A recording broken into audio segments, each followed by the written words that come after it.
A small ship in boiling waves, an investigation behind our tea bags.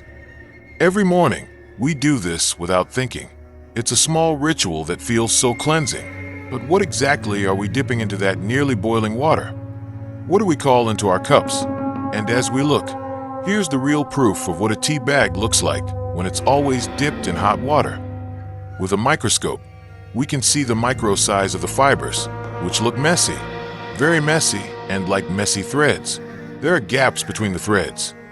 It is between these gaps that the water from the tea leaves comes out in a deep red color, mixing with the hot water served in the glass. Today, we conducted an experiment, not on the tea, but on that little white prism, and what we discovered changed everything. It wasn't just about enjoying the tea anymore. It's about questioning the comforts that may have betrayed us, brew by brew. The big question, are we, with our own hands, brewing something else into our bodies? Let's dissect it literally. This object, called a Pandora's box, is rectangular and usually has two faces. The first face is the master deceiver. It's a natural-looking piece of paper, but it's no ordinary paper. It's food-grade paper bathed in a plastic called polyethylene to prevent it from sagging in the heat. The other side is transparent, a fine mesh similar to gauze. It's nylon or PET, the same material used in plastic bottles and fishing nets, rewoven into a more sustainable form. The Indonesian Food and Drug Authority, BPOM, our gatekeeper, has stamped them as safe. But the word safe here has a special language.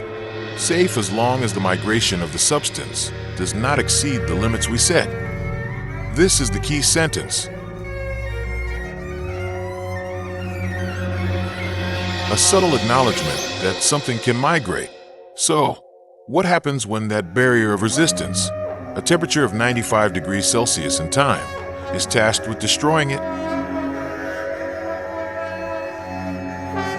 Tea bags are tested with hot water, and it's a moment of elegant destruction. In the lab, under the unblinking eye of an electron microscope, we witness it.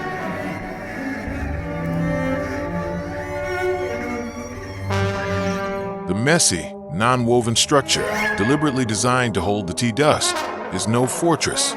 Under the onslaught of heat, its molecular bonds vibrate, wobble, and eventually break. Imagine a burning spider web. Thread by thread melts and falls apart into fiery dust.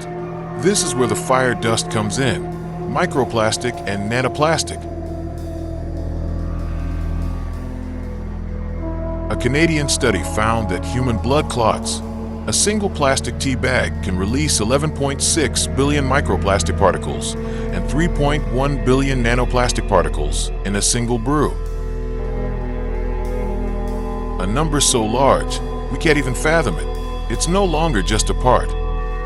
It's a flood, and this flood is flowing smoothly into our cups, silently, silently. Invisible to even the most discerning eye, they are stowaways in every sip of our warmth. And as we look again, notice the microfibers of the thread when they encounter hot water. Some of them become swollen. Let's follow their journey. Once they've successfully infiltrated the body, they're no longer guests. They're invaders. Our bodies don't recognize them. They don't have the enzymes to digest them. There's no system for easily removing them. Microparticles might get stuck, but the smaller, more aggressive nanoplastics can penetrate cells. This is what scientists call bioaccumulation. Bioaccumulation is the inevitable buildup, little by little, day after day, like dust that's never been swept from the corners of a room. And that's where the real problem begins. Studies in cells and animals show that these tiny invaders can ignite small fires called inflammation or oxidative stress. They can disrupt hormone signals and disrupt communication between cells. We can't yet be certain what the exact impact on humans will be after 20 years. But do we want to be that long-term experimental generation? Are we willing to let our daily cup of tea become a health lottery that we secretly enter every morning? Our grandmothers always said, "Don't soak it too long, or it'll turn poisonous." Is that an ancient myth, or wisdom based on sound instinct? Our lab results speak for themselves. The line between safe and caution is called time. In the first 2 to 3 minutes, the release is still in its initial stages.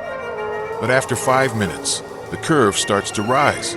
And after 15 to 20 minutes, the increase is exponential. The stagnant hot water is like a patient torturer, mercilessly eroding and weakening the structure of the pouch. So, that's a fact wrapped up in simple words.